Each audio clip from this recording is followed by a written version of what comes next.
Thank you all so much for coming tonight. It's really a pleasure to see everybody. I see many friends in the audience. There's a member of my writing group, Lisa Jones, who's an amazing author who lives here in Boulder here. And is Angie here? Yes, Angie and I are friends on Facebook. Angie has a memoir called No Man's War, which came out almost the same time that my book came out. And her book is a memoir about all the deployments that she lived through as the spouse of a soldier, officer who was deploying many, many, many times over and over again. So I'm really excited that you're here too. This is my first chance to do a reading, and I'm really excited. I've done a couple talks so far, but this is like my inaugural reading. So I really wanted to read a couple different passages from the book for you.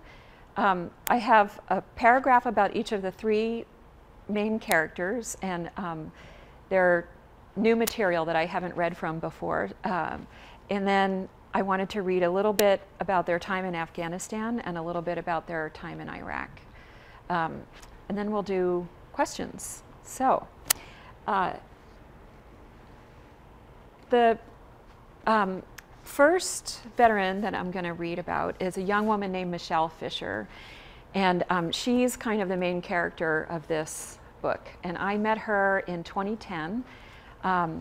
She told me a lot about herself and introduced me to the other two people in this book, and then we began an amazing multi-year process of really lengthy interviews, and they gave me a lot of other kinds of material to rely on, letters and diaries and photographs and medical records and military records and therapy notes, Facebook posts, and all kinds of things like that. So this book is an attempt to reconstruct the last decade in their lives as they were serving in the National Guard.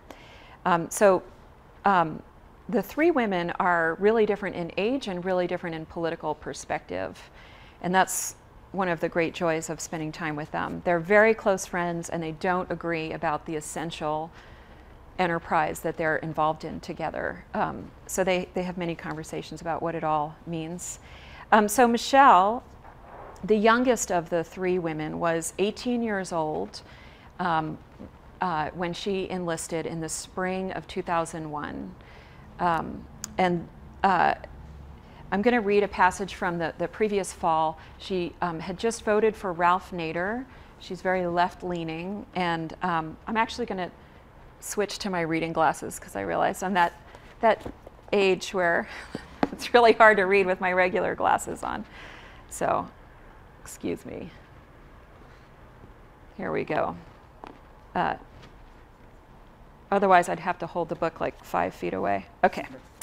So, in the fall of 2000, Michelle had enrolled at the University of Southern Indiana, a commuter college that sat beside another part of the Lloyd Expressway to the west of the National Guard Armory. And we know that she's already visited the Armory a couple times because that's where her junior prom and her senior prom were during high school. She had borrowed the maximum possible amount in student loans as she was paying her tuition bill by herself.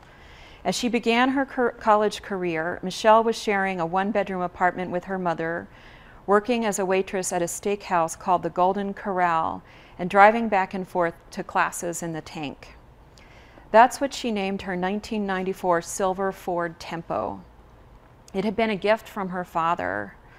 A burly wreck of a man, he loved Michelle dearly, but he had never stuck with any of his 4 wives, nor had he safeguarded the economic well-being of his children.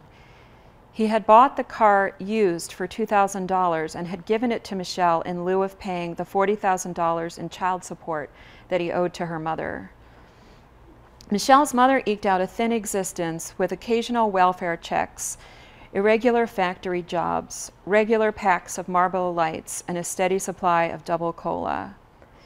After her father bought the car, he had made her mother sign a letter saying she wouldn't sue him for the money that he owed her, and then he had handed Michelle the keys.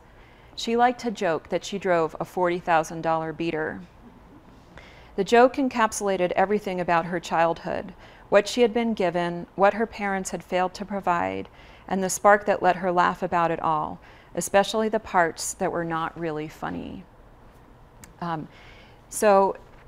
Shortly after that, you see her in the spring realize that the commuter college that she's going to isn't challenging her, and because it's not challenging her, she's bored and she's starting to party too much and she's forgetting to go to class, and she's decides she really needs to do something about this, and she wants to go to a better university, one that she can't afford.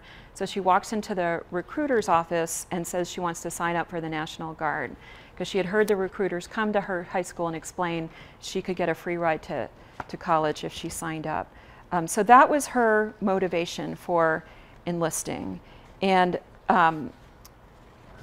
when 9/11 happened, she was in training, and she instantly understood that her life was going to be completely different than what she had envisioned. And right from the beginning, she also felt opposed to both wars. The other two women in the book have different positions on the two wars, but Michelle, from the very outset, doesn't support either the war in Afghanistan nor the war in Iraq that will come later. When she deploys to Afghanistan, which happens in 2004, she finds herself sharing a tent with a woman named Desma Brooks, and she has been specifically warned to stay away from Brooks, because this woman is trouble, according to Michelle's supervisor. Since Michelle doesn't actually want to be in Afghanistan, she sort of is drawn to Desma Brooks as this troublemaker in her tent. So there's sort of two women who are like getting in trouble and being a little bit rebellious, more so maybe than some of the other women in their tent. And they bond over this. Desma had previously avoided Michelle because she thought Michelle, as a college student, was like Desma thought that Michelle thought that she was too good for Desma. They had not previously spent a lot of time together. Desma didn't make it through high school. She dropped out at age 16. She had her first child at 17. She is ferociously smart. He was a colicky baby. She was like reading books while rocking him, trying to get him to sleep. She was reading Gone with the Wind and lots of other things. She did take the GED. She scored in the top 10% in her state the year that she took it. So she's smart enough to go to college, but she had not figured out how to go to college at all. So she thought Michelle was quite lucky to be like a college kid. So this is a little passage about Desma before the deployments that kind of gives you a sense of her personality. So I mentioned that Desma had one son. She does marry and have two more children, and then she and her husband are not getting along. After her divorce became final, Desma got a new job waiting tables at a nearby truck stop. It served food and fuel to the traffic flowing along Interstate 64. A modern-day river of freight, I-64 echoed the course of the nearby Ohio as it cut from east to west across southern Indiana. The truck stop was near the town of Dale, right where the interstate crossed Highway 231, then the longest north to south route in Indiana. Desma dropped her children off at her cousin Leslie's house on her way to work. At the truck stop, she learned how to carry a big tray and joshed with the regulars. Steel haulers stopped by for dinner, killing time as they waited for the rigs to be loaded at 8K Steel's cold mill facility down beside the Ohio. Other drivers ate lunch while their rigs were loaded with shiny rolls of aluminum over at the Alcoa smelting facility. Desma also got to know the truckers who worked for Heartland Express, an Indiana-based trucking company that specialized in short to medium hauls. She knew the drivers by their CB handles. Bone hauler carried steel. Old man worked for Heartland Express. Scatterbrain and outlaw did repo work. The truckers appreciated the outgoing waitress with the saucy manner. You could walk in looking pretty rough and you wouldn't faze Desma. Desma met Jimmy on a cold night in November 2002. He was delivering brand new rigs to truckers all over Indiana, Iowa, Ohio, and Pennsylvania. He sat down at one of Desma's tables with a group that was telling jokes